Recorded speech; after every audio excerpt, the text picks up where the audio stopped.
Buongiorno da Sicilia 24, vediamo insieme i titoli. Bimbo di 10 anni scomparso a Santa Maria di Licodia, ansie ricerche, inquirenti fiduciosi sul suo ritrovamento. Rolex e mazzette per gli appalti, arrestato per corruzione l'ex assessore regionale e commissario per il dissesto idrogeologico Maurizio Croce, altri 2 soggetti coinvolti. Il caso di Filippo Mosca, detenuto in Romania. Il ragazzo scrive alla madre: una lettera di sfogo è la prova più dura della mia vita. A Sicilia 24 Laki, il giovane nigeriano che ha sventato il furto di un'auto. Dall'arrivo a Catania su un barcone alla soddisfazione di essere diventato un aiutante della polizia di Catania. Caro voli, sconti ai siciliani per tutti gli aeroporti d'Italia da domani e sino al 31 dicembre. Il governo Schifani ha esteso la misura sinora prevista solo per Roma e Milano. A Siracusa centinaia di studenti ricordano Archimede, fuori dalle aule le sue scoperte. Calcio, anticipo di campionato domani per il Catania contro il Cerignola. Zeoli, giocheranno i migliori.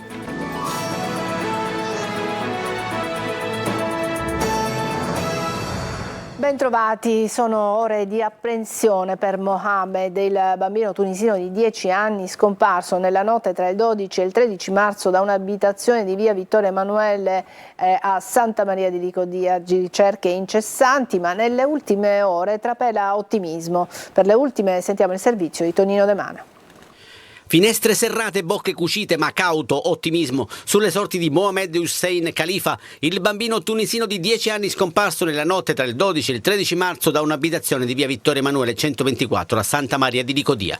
Le ricerche dei carabinieri di Paternò sono andate avanti per tutta la notte. Sembra che il bimbo, perfettamente integrato in paese, si sia allontanato spontaneamente dall'abitazione messa a disposizione alla famiglia dalla comunità Irite nell'ambito di un progetto di inclusione. Del caso ieri sera si è occupata anche la trasmissione di Rai 3 Chi l'ha visto. Le forze dell'ordine hanno diffuso una foto. Mohamed è alto 1,45, pesa 50 kg e l'ultima volta è stato visto con un pigiama di colore scuro. Squilla in continuazione il cellulare del sindaco di Santa Maria di Licodia, Giovanni Buttò, in stretto contatto con le forze dell'ordine. Io mi auguro che sia stata una bambinata e che il bambino possa essere trovato il prima possibile e che comunque che stia bene, perché la cosa più importante è questa. Stiamo parlando di un bambino di 10 anni, quindi che ha trascorso una nottata fuori.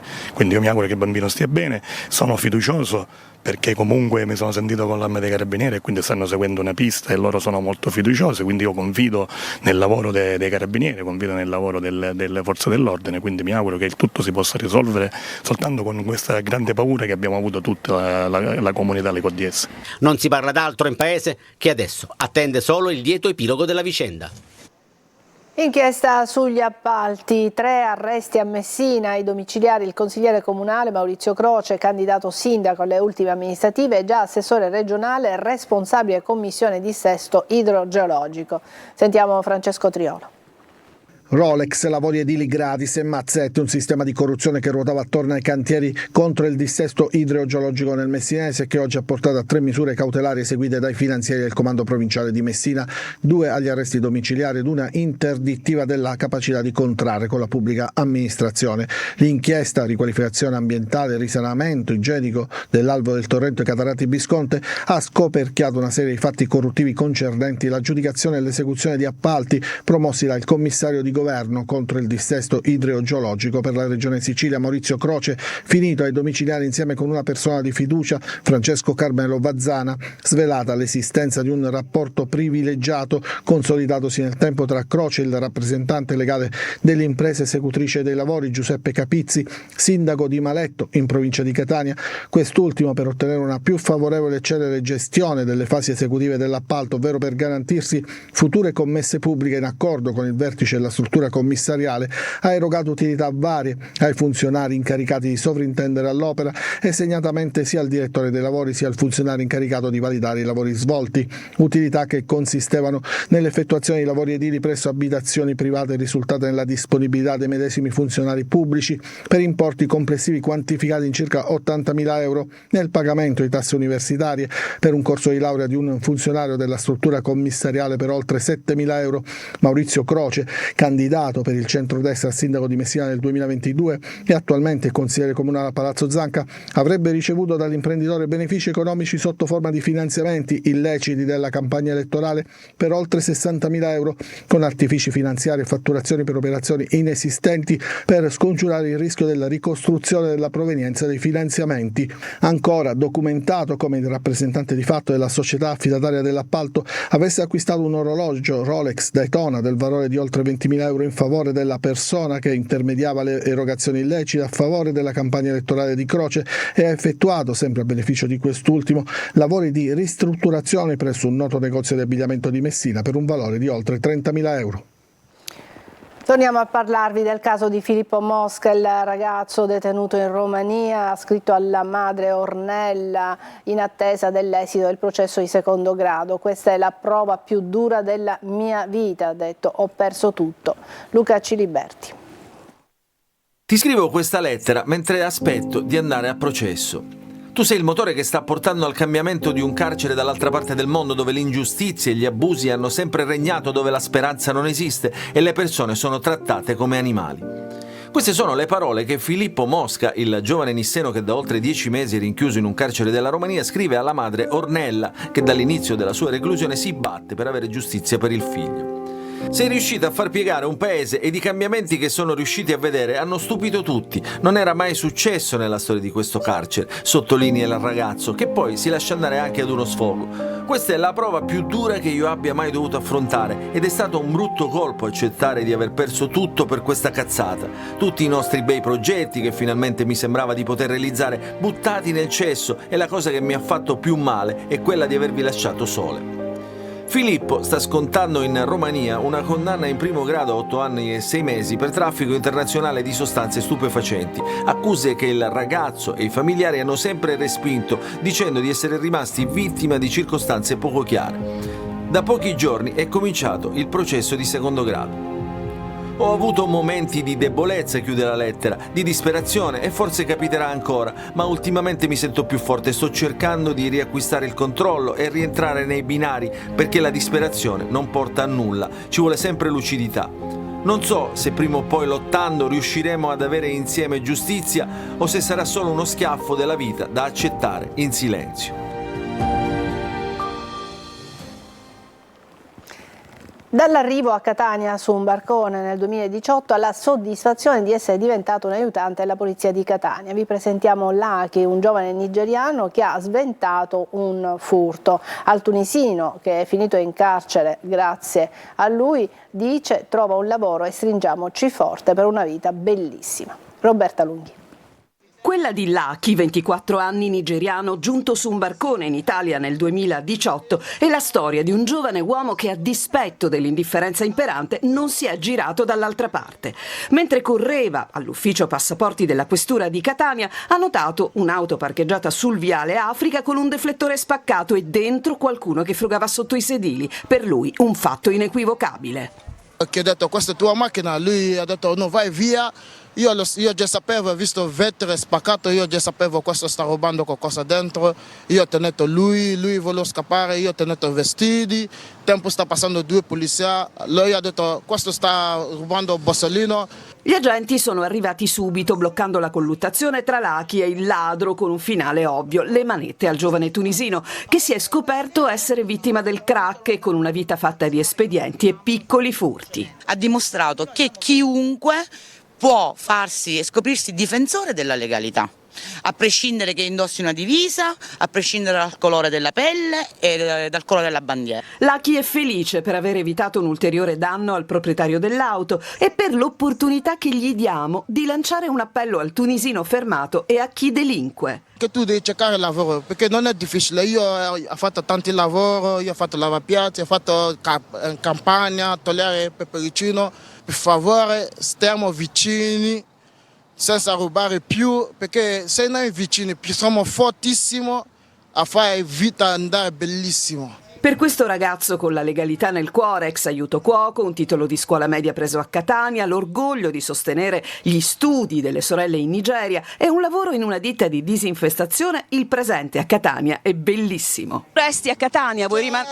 Certo, io prima io andato a Milano, ma è tornato a Catania, non c'è niente più Catania è bellissimo, posso vivere facilissimo, bellissimo a Catania. Ciao a tutti. E parliamo del caro voli. Da domani sconti ai siciliani per tutti gli aeroporti d'Italia. Il provvedimento estende alle altre tratte l'iniziativa già in corso dall'inizio dell'anno per Milano e Roma. Le tariffe verranno abbattute del 25%. Marco Gulla. Una nuova iniziativa per contrastare il caro voli che attanaglia la Sicilia da anni. Dal 15 marzo e fino al 31 dicembre tutti i residenti siciliani che viaggeranno verso qualunque aeroporto d'Italia avranno uno sconto sulle tariffe aeree del 25%. Alcune categorie deboli avranno un ulteriore 25% caricando i biglietti nell'apposita piattaforma creata dalla regione siciliana. Lo ha annunciato questa mattina il presidente della regione Renato Schifani nel corso della conferenza stampa convocata per illustrare le nuove misure messe a punto dal governo regionale per contrastare appunto il caro voli. I nuovi sconti entreranno in funzione a metà marzo, quindi sin da subito. Si parte subito, tra qualche minuto sarà pubblicato il decreto presso il sito dell'assessorato regionale ai trasporti, è un decreto assessoriale. Tutti coloro che partiranno dal 15 marzo in poi potranno ottenere lo sconto, anche se il biglietto è stato acquistato qualche giorno prima. Schifani ha sottolineato: in 15 mesi abbiamo fatto un autentico miracolo siciliano per combattere appunto il caro voli. Noi stiamo facendo di tutto per contrastare il caro voli, non possiamo certo imporre alle compagnie di ridurre i prezzi perché non credo esista una norma del genere. Il governo nazionale lo sta facendo con il decreto Urso, dando più poteri all'antitrust per evitare posizioni di cartello. Più di questo non possiamo, naturalmente, siamo in un'economia di libero mercato e ogni compagnia applica le proprie tariffe. Aumentare la concorrenza, aumentare il numero di vettori che possano servire alla Sicilia. Su questo noi stiamo lavorando, abbiamo ottenuto che venisse un terzo vettore del quale ho parlato, l'Aeroitalia, che ha rotto quel cartello. Ci auguriamo e lavoreremo con l'assessore per incentivare altri vettori a raggiungere la nostra terra. Nonostante le operazioni antimafia, Cosa Nostra resta potente e controlla il territorio. Lo Stato c'è, ma la società civile arretra, tanto che si assiste ad una nuova forma di radicamento, quella delle imprese che vanno a cercare il contatto col boss prima di essere vittima di estorsione. Manlio Viola. La mafia c'è ed è potente, ma per fortuna c'è anche lo Stato con la sua capacità repressiva, quella che arretra invece la società civile. È quanto emerge dal rapporto della Commissione parlamentare regionale antimafia che ha svolto un lavoro di analisi della situazione nell'isola. Sono stati sentiti 302 amministratori locali dei 391 comuni siciliani e alla fine ne esce un quadro in bianco e nero dove le tonalità di grigio sono più dei bianchi. A preoccupare sono soprattutto le estorsioni. C'è un aumento del dato estorsivo con una pericolosa compiacenza che non è più solo la paura di denunciare, ma in alcuni casi i segnali che arrivano è che ci sono gli estortori che sono a loro volta estorti e viceversa, cioè il sistema dell'estorsione vede anche una connivenza da parte degli estorti. Arretra intanto il numero di associazioni anti-racket, anche perché la legislazione arretra a sua volta sul fronte delle contribuzioni e si assiste sempre di più a episodi di infiltrazione mafiosa nell'economia legale e persino di imprese regolari che cercano sostegno da parte dei boss per evitare guai. Abbiamo moltissimi casi di imprenditori che si mettono loro stessi a servizio delle cosche mafiose con la cosiddetta messa a posto. Ci sono casi nei quali sono le imprese a cercare i mafiosi per avere, per mettersi sotto il loro dominio. Infine la gestione dei beni confiscati ha creato criticità che hanno costretto molti comuni dell'isola a fronteggiare diverse emergenze come il mancato sgombero di immobili o la loro occupazione abusiva attraverso l'intimidazione, le condizioni fantiscenti dei beni assegnati o la scelta di amministratori giudiziari non competenti in un determinato ramo dell'azienda sequestrata che hanno portato a far emergere l'opportunità per i comuni di costituirsi in consorzi per la gestione degli stessi beni. Dai rischi sul web dell'intelligenza artificiale ai social, passando per l'emergenza educativa, Tonino De Mana ha intercettato in un convegno a Catania Don Fortunato Di Noto, fondatore dell'associazione Meter, che si batte contro la pedofilia e la tutela dell'infanzia. Sentiamo. Don Fortunato, lei ha definito l'intelligenza artificiale una nuova avventura, perché? Ma è un'avventura perché, pur generata dall'intelligenza dell'uomo, perché non dobbiamo dimenticare che è questa la sua origine, ci pone ovviamente in una strada totalmente nuova. Primo, per la questione delle grandi opportunità che l'intelligenza artificiale dà nella sua straordinaria capacità della memoria, dell'analizzare i dati che immettiamo noi nelle macchine. Evidentemente questo contribuirà ad una questione legata al lavoro, alla sicurezza, alla questione legata alla sanità, alla salute. Quindi noi troveremo una intelligenza artificiale che è capace di generare aspetti generativi positivi. Dall'altra parte, evidentemente, tutto questo deve essere sicuramente, così come hanno già definito i guru, coloro che stanno già pensando di creare un regolamento, un'etica. C'è stato un blitz a Gela nei giorni scorsi e c'è un'emergenza educativa, che la via dell'illegalità sembra più facile da percorrere. Perché? Ma se c'è un'emergenza educativa è perché non viviamo un'avventura educativa, perché forse probabilmente siamo troppo convinti che i nostri ragazzi non hanno bisogno più dei punti di riferimento, forse siamo più convinti che i nostri ragazzi vivono solo di influencer. Molti giovani pensano che i social siano la fonte di informazione, si può rimediare a questo oppure è troppo tardi? Allora, i social di per sé non sono fonte di informazione, ma sono forme di aggregamento, di aggregazione. Certamente passa anche l'informazione, però bisogna educarsi ad una criticità per leggere le informazioni. Oggi credo che dobbiamo fare delle scuole, ecco, mi appello ad esempio al mondo del giornalismo, ecco, al mondo dell'informazione. 100 laureati in medicina e professioni sanitarie che si ritrovano tra le mani carta straccia, una università italo-bosniaca che si rivela un enorme castello di sabbia. Nell'inchiesta della procura finiscono il dominus Salvatore Messina e il suo cerchio magico. È il caso del Bosnia Gate. Oggi a Sicilia 24 Focus Loredana Dolci ne parlerà con Giada Loporto, giornalista di Repubblica, e con Fabrizio Micari, ex rettore dell'Università di Palermo, in diretta alle 14:30 su Telecom e streaming sul sito lasiciliaweb.it.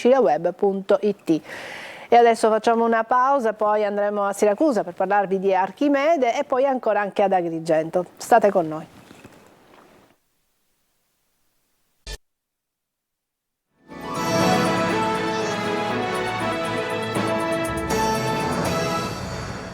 Oggi si ricorda Archimede. Siamo andati nella sua città, a Siracusa, dove centinaia di studenti hanno affollato il centro storico portando le sue scoperte fuori dalle aule di studio. Francesco Aloi. Ortigia è invasa dagli studenti, centinaia di ragazzi fuori dalle aule per ricordare il grande Archimede. 14 marzo, 3:14, è il Pi Greco Day. Abbiamo visto appunto una reazione di precipitazione nel quale appunto abbiamo ottenuto il pigmento giallo Van Gogh. Il liceo scientifico Einaudi con diversi istituti comprensivi della città nel centro storico per una giornata di festa, tutto all'insegna della scienza. Questo qui è una rappresentazione del modello standard, sarebbe diciamo il modello che attualmente spiega meglio tutto sulle particelle. All'interno ci sono tutte le particelle che noi conosciamo, tra cui il bosone di Higgs, il più particolare, che è stato scoperto al CERN di Ginevra dove noi siamo andati. Per qualche ora Piazza Duomo diventa il centro del sapere scientifico. Qui ci troviamo qui nella sede di Ortigia al Duomo per festeggiare appunto quello che è il Pi Greco Day e il grande appunto Archimede tramite degli esperimenti chimici. Ma in giro per i vicoli c'è anche una caccia al tesoro. 14 postazioni e 3 ore e 14 minuti di tempo per risolvere il tutto. Gli enigmi sono in questi QR code. 500 ragazzi che rispondono a determinati stimoli, sono 14 tessere dello stomachino di Archimede, ogni tessera ha un quesito e la squadra che avrà raccolto più tessere vincerà. Siracusa quindi celebra il suo genio, con la speranza di non dimenticarlo mai. E ad Agrigento la scuola incontra il folklore dei gruppi stranieri, l'iniziativa organizzata nell'ambito della festa del Mandorlo in Fiore, mirata a favorire conoscenza multietnica e condivisione dei valori della pace tra gli studenti. Davide Sardo. Il messaggio di pace, solidarietà e fratellanza tra i popoli che caratterizza e tramanda la festa del Mandorlo in Fiore ad Agrigento coinvolge anche le nuove generazioni. Infatti questa mattina le scuole hanno incontrato le delegazioni e gruppi folk partecipanti alla manifestazione. In piazza Cavour, nel cuore della città dei templi, gli studenti hanno conosciuto usi, costumi e tradizioni di oltre confine, riconoscendo e condividendo il valore della concordia e dell'amicizia. Rappresenta un periodo di pace e di unione, ma deve essere celebrata anche sempre. Per me la giornata del Mandorlo in Fiore è un modo per conoscere costumi, tradizioni e musica che vengono da altri paesi del mondo. Rappresenta un'unione tra tutti i popoli, di culture, tradizioni, religione e costumi diversi. Ci siamo divertiti, abbiamo visto vari gruppi cantare, ballare, è stato molto bello. Basta guerra e sempre pace. Sul palco sono esibiti i gruppi protagonisti del Festival Internazionale del Folklore. Domani pomeriggio sarà la volta della suggestiva e significativa fiaccolata dell'amicizia. Tutti i gruppi sfileranno tra piazze e strade. Nelle mani tante fiaccole, auspicio di un nuovo giorno migliore. Si intitola Testimoni di verità, la mostra che il Parlamento europeo ha voluto dedicare alla memoria dei giornalisti uccisi dalla mafia. Un progetto sarà portato anche nelle scuole italiane ed europee per fare memoria. Luca Ciliberti.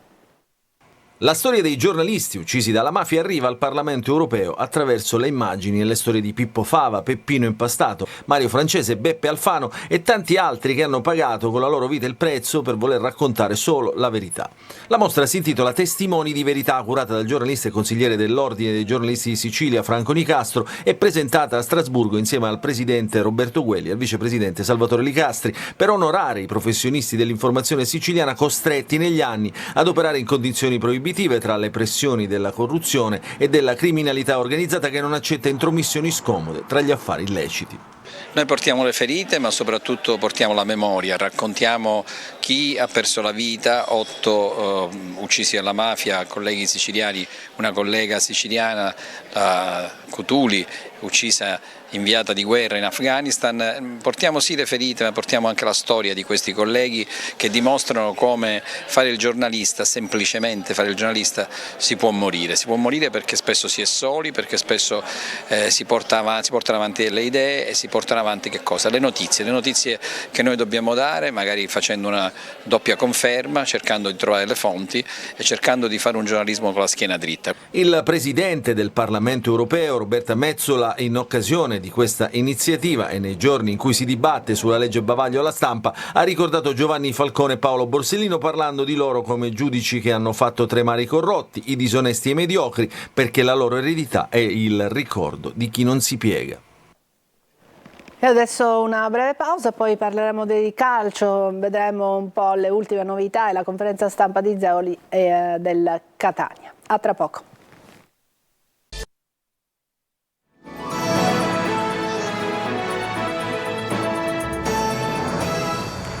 Eccoci al calcio, il Catania domani anticipa al Massimino contro il Cerignola in vista dell'andata e la finale di Coppa con il Padova.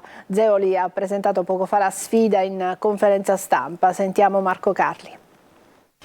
Obiettivo ripartenza, 4 partite senza vittoria in campionato, 2 sconfitte in trasferta, Taranto e Avellino, 2 pareggi casalinghi, Monterosi e Potenza. Il Catania, se vuole evitare sorprese, deve provare a sfruttare l'ennesima chance con il Cerignola in casa, squadra autrice di un buon campionato ma ultimamente in difficoltà. Non vince dal 27 gennaio e appena cambiato l'allenatore, il siciliano Giuseppe Raffaele ha sostituito Ivan Tisci. Le considerazioni sulla partita di Zeoli anche in vista della gara di Coppa Italia di martedì col Padova e della condizione di alcuni giocatori come Sturaro. Metterò la miglior formazione possibile e non guardando altre situazioni. È chiaro che poi con i ragazzi ho un confronto sereno sul loro minutaggio, come è stato domenica con Stefano, dove ho apprezzato, ripeto, la sua disponibilità a fare 45 minuti. L'allenatore del Catania, che nell'interregno fra Tabiani e Lucarelli era in panchina anche all'andata, finì 1-0 per i pugliesi, deve fare come sempre in questa stagione i conti con le assenze, anche se recupera Cicerelli e Cianci. Cicerelli a disposizione e adesso stiamo valutando la situazione di Celli e poi non è cambiato nulla, nel senso gli altri Quaini, Di Carmine, Bois non sono disponibili. Ora la classifica ce l'abbiamo tutti davanti e vincendo possono cambiare tante cose, no? Catania Cerignola sarà seguita da Telecolor attraverso diretta stadio, le consuete 3 ore live con collegamenti dal Massimino, interventi da studio e a fine gara le interviste in anteprima. Ci fermiamo qui, è tutto per questa edizione di Sicilia 24. Grazie per averci seguito, buon pomeriggio.